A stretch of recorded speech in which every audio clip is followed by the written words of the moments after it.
Kalbimin namelerinde okudum seni. Yağarken yazıma karlar, düşerken ilkbaharıma kızıl yapraklar.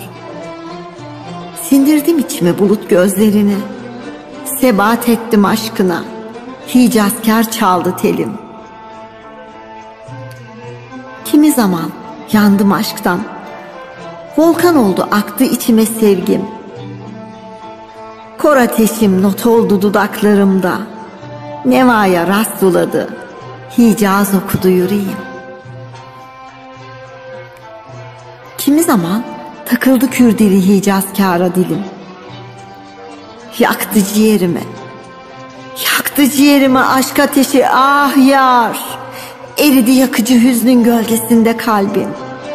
Unutamadım, unutamadım sevdama yanırım. Suzi Dil makamında bir şarkı var dilimde. Sızladı zaman zaman hislerim, daldı gözlerim. Yağdı hicran sol yanımdan içeri. Yandı, yandı ah yar, yandı gönlüm. Uşakla yandı. Dalında solarken akşamın gülü, ufuktan çözülmüş güneşin tülü. İçli içli çalarken dağlandı aşıklar makamıyla hislerim.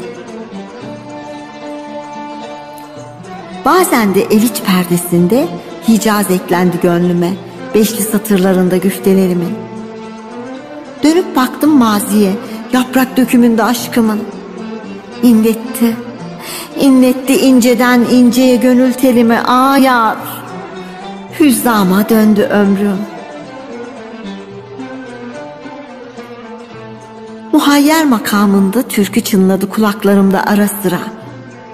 Sen aşkımı tanımasan, bu yangına inanmasan da, esiriyim ben o bakışların, esiriyim, vurgunum sana. Harcadım yıllarımı hiç düşünmeden, bu vefasız sevdaya.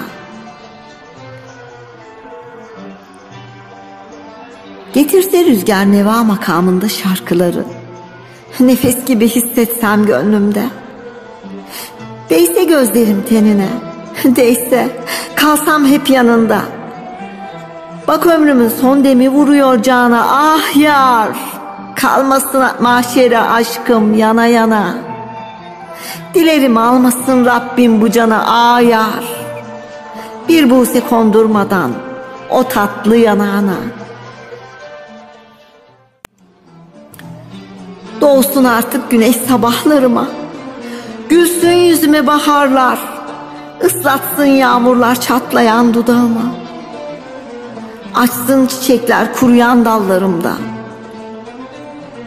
Ya çalsın segah makamında bir şarkı aşkımıza, ya da gelsin ölüm, ya da gelsin ölüm, sensiz kalan sol yanıma. Ya da gelsin ölüm, sensiz kalan sol yanıma, sol yanıma. Şiir, yorum Suna Türkmen Güngör.